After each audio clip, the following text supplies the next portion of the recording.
Have you ever wondered what people ate thousands of years ago? Imagine walking into a Roman home and seeing exotic birds like ostriches and peacocks on the table, or a sauce made entirely from fermented fish. Would you dare to taste it? Today, we are exploring the fascinating world of ancient Roman cuisine, from breakfast to the late evening meal. And trust me, you will be surprised by how different it was from what we eat today. A Roman day began very early, around 6 o'clock in the morning. The first meal was called gentaculum. This was a light breakfast made of bread or wheat, flatbread, dates, and honey. Sometimes leftovers from the previous night were included. The drink of choice was wine diluted with water. Can you imagine starting your day like this? Would you choose honey and wine for breakfast? This simple breakfast was enough to give Romans energy for their busy mornings, and it did not overload their stomachs. Romans valued moderation, but also took pleasure in their food, even at the start of the day. They believed that a good breakfast was the foundation for a productive day. Around 11 o'clock in the morning, a small lunch called prandium was served. This meal typically consisted of a bit of meat, some cheese, and bread.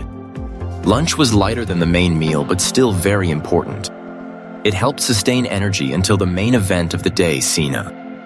Have you ever had a small meal just to get through your afternoon? Do you think you could manage a Roman lunch routine? Cena was the main meal, and it was often a grand affair, especially for wealthy citizens. It consisted of several courses and could last for hours. The first course was gustatio. It included light appetizers such as eggs, shellfish, meat, and olives. Often it was accompanied by mulsum, a sweet wine mixed with honey and water. Can you picture sipping sweet wine with your appetizers? How different is that from modern drinks? Next came the fecula course. This included grains, vegetables, legumes, and a wide variety of sauces and spices. Romans loved experimenting with flavors. One of the most famous sauces was garum, a fermented fish sauce mixed with vinegar, salt, or wine.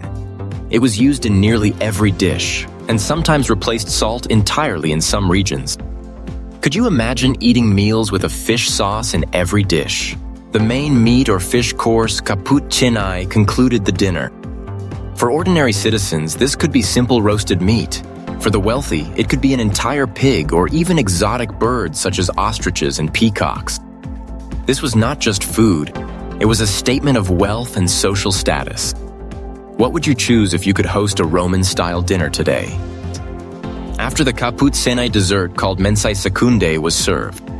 It often included fruits, nuts, honey cakes, and other sweets. Dessert was an essential part of the meal, leaving diners satisfied and content. Can you imagine finishing a meal with multiple courses of fruit and nuts? During the Roman Republic, lunch occurred earlier in the day, but by the year 79 of the Common Era during the Empire, cena had shifted to the late afternoon or early evening. For the elite, this meal could last up to 4 hours.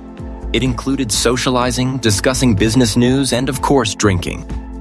Imagine spending 4 hours at dinner today. Would it feel luxurious or exhausting? Romans greatly valued generosity. If a guest particularly enjoyed a dish, they could request to take some home. For the host, this was considered a compliment and a sign of respect. How do you show appreciation for a meal today? Before going to sleep, Romans might have a light snack of bread and fruit. This completed the day in terms of eating. Interestingly, Roman eating habits varied depending on social status, time period, and region. Ordinary citizens ate more modestly, while the wealthy enjoyed extravagant meals. Yet for everyone, food was central to life. It combined pleasure, social interaction, and social status. Do you think meals today still serve the same social purpose? Roman cuisine was remarkably diverse, from simple breakfasts to grand banquets with exotic dishes. The variety and creativity were astonishing. For example, wealthy Romans sometimes served dormice stuffed with nuts or roasted parrot. How wild would it be to see these dishes on your modern dinner table? Fish and seafood were also extremely popular across the empire. They were often prepared in unusual ways. For instance, they were pickled with vinegar and fermented to create strong flavors.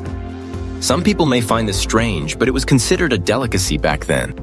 Could you imagine a fish sauce strong enough to replace salt? Even the humble bread had variations. Romans baked different kinds of bread depending on the region and occasion. Some breads were flat and simple, while others were enriched with cheese or honey. How often do we appreciate the variety of bread today? Fruit was commonly eaten fresh or dried and often served as dessert or snack. The Romans also enjoyed nuts, especially almonds and walnuts. They added flavor and nutrition to meals and desserts. Did you know that almonds were already highly prized thousands of years ago? Honey was the primary sweetener since sugar was unknown. The Romans used honey not only in desserts, but also to sweeten wine and sauces. They believed it added a luxurious taste to dishes. Can you imagine sweetening your entire meal with honey instead of sugar? Wine was a staple drink for Romans, and it was usually diluted with water. The elite often had stronger wines and even flavored them with herbs, spices, and honey. Wine was not just a drink. It was part of their culture and rituals. Do you think wine was enjoyed more for taste or social status? Roman dining was also about etiquette and tradition. For example, it was polite to recline on couches while eating in the homes of the wealthy. This allowed diners to relax and enjoy conversation alongside their meal. How different is that from sitting at a table today? The social aspect of eating was extremely important. Romans often held large dinners to impress friends, clients, and political allies. These meals could include entertainment such as music, poetry, and philosophical debates. Have you ever attended a dinner where conversation was as important as the food? Despite the extravagance of the wealthy, the everyday Roman citizen had simpler meals. The average citizen ate porridge, vegetables, and occasionally meat. But even these simple meals were flavored with herbs and sauces to make them enjoyable. How would you like a simple but flavorful Roman meal? If you enjoyed this video, make sure to like, subscribe, and share it with your friends so we can continue exploring the amazing world of ancient Rome.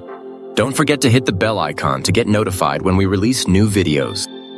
What was the most surprising Roman food fact you heard today? Leave a comment and let us know.